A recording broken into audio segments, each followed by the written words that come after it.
Hello everyone and welcome back.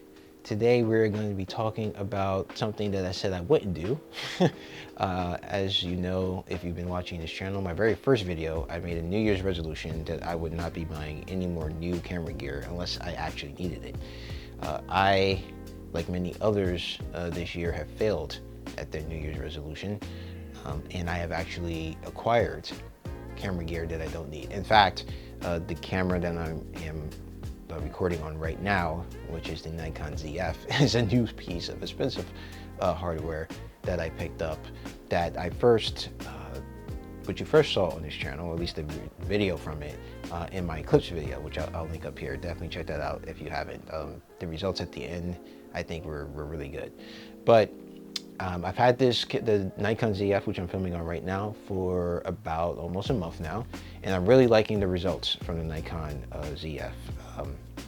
I also end up picking up a 24-70 f4 and recently used that to shoot an event for a cousin of mine. It was an event for like an autism fundraiser, and I got some decent shots from that I was able to share with her. So I really am liking that combo, and I'm liking this camera. So I'm definitely look forward to shooting more with that. And honestly, that is where I stopped, and I picked up no new camera gear at all this year. Yeah, so I actually did end up picking up this camera, which is a Yashica C. It is a twin lens reflex camera, which means that you have two lenses here, one that you actually view through, which is through the viewfinder, which is up here. So you view what you're seeing through the top here. And then down here at the bottom is the actual lens that takes the picture. So I saw one of these on TikTok actually, and it kind of just sat in the back of my mind and didn't really think about it. And then I woke up one day in Georgia, not too far from KEH, which is a used camera retailer, and I said, I wonder if they have anything that's relatively cheap, and I picked this up for a little less than $200. And so this represents a milestone, because I said I would never do film because it's expensive, and I am quickly finding out that it is expensive, but I'm really am enjoying the experience with this. I got it in mint condition, so it works relatively well. Whoever had this kept it in pretty good condition, so they serviced it and everything. This, looking at the serial number, it looks like it was made sometime between 1957 and 1959. And so I have been experimenting taking pictures with this. In fact, I've shot 4 black and white rolls through it, and a couple of rolls of Kodak 200, Gold 200. So for the black and white film, I shot with HP, let's see if I get this in focus. Yeah, there we go, HP5, Ilford HP5. I shot at least 2 rolls, I believe, with this. And that's actually my very first roll was shot with HP5, Ilford HP5. And I actually do really like this one. And then I also shot, my second roll that I ever shot was with Lomography's Potsdam. So this is a ISO 100 film, and I like the results from that. I actually went to Richmond, Virginia, and got a couple of shots while I was there with this film, and I really like the results from that. So I may pick up some more in the future, but I really am liking HP5. I also shot some with the Ilford Delta Professional. I don't have any results to show for this one because I took that of people who probably would not appreciate me showing their pictures on this channel.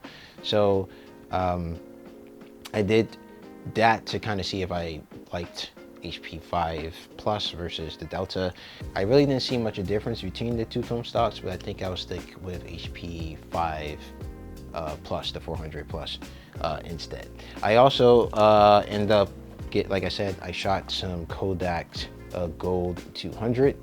I went up to Rhode Island recently, and a friend of mine was having a dissertation defense, and I shot a couple rolls of Kodak Gold 200.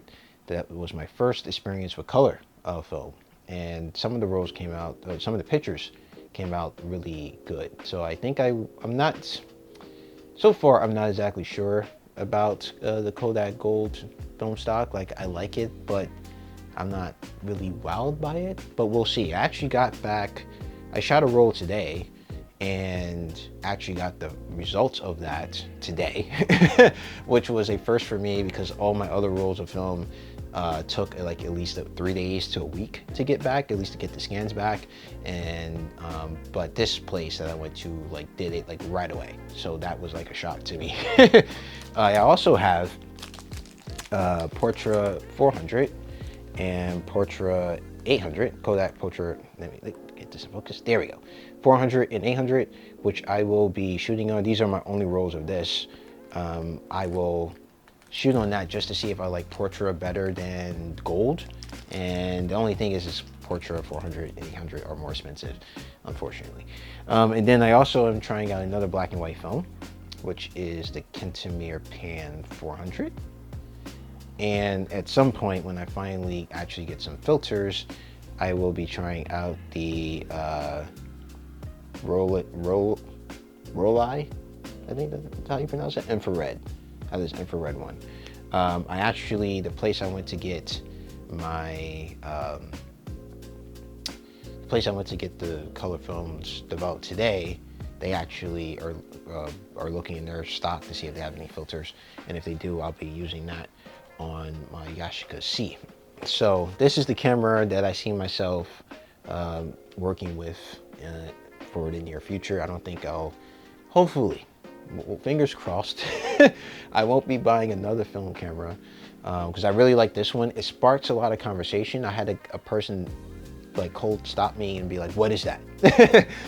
When I was in Richmond, I had a person today see me with one of these and say, hey, I haven't seen one of those in a long time. And we had a short conversation as he was at a red light in his car about him shooting on film. And so this has sparked a lot of conversation when I'm taking it out, and I really enjoy it. Or people look at it and say like, what the heck is he doing? So I really like this camera. I just like the experience with it. Is digital more convenient? Yes. Is digital less expensive, like over like the long run? I believe so, because developing film, at least, it's like $20 to, like, for some of these it's like I've spent $9 to $20 for a roll of film, and then it's like $20 to develop, and if I would go to one particular lab to have them ship me back the negatives, is another like $9 on top of that. So it can get expensive pretty quickly. I did go to another camera store today, and they're having a class that's going to be teaching how to develop black and white film. So I decided to sign up for that. I should be getting to sign up for that shortly. And perhaps if it's not too time intensive and it's relatively easy to do, perhaps I'll develop my own black and white film.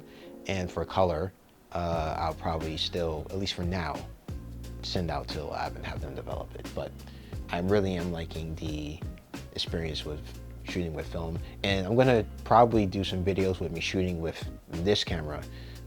My last video was me shooting with the Nikon Zfc when I went out shooting, so probably will be do a couple of videos with this too once I figure out how to do it.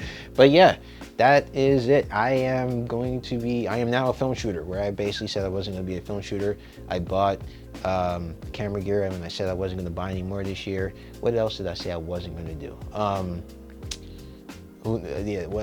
I said I wasn't going to pick up another film camera. I probably will pick up another film camera if the trend continues. So, but hopefully not, because I'm not made of infinite money. So, but yeah, if you have a film camera, let me know down in the comment section below. If you have any tips on developing film, or like things that you do when you go out shooting film, let me know. Also know down in the comment section below. I really like to hear your thoughts and comments and tips about shooting film. This is a new experience to me. I shot on digital for about 3 years now, so this is completely brand new. So please let me know down in the comment section below if you have any tips, comments, or things like that. So yeah, thank you for watching, and as always, stay safe.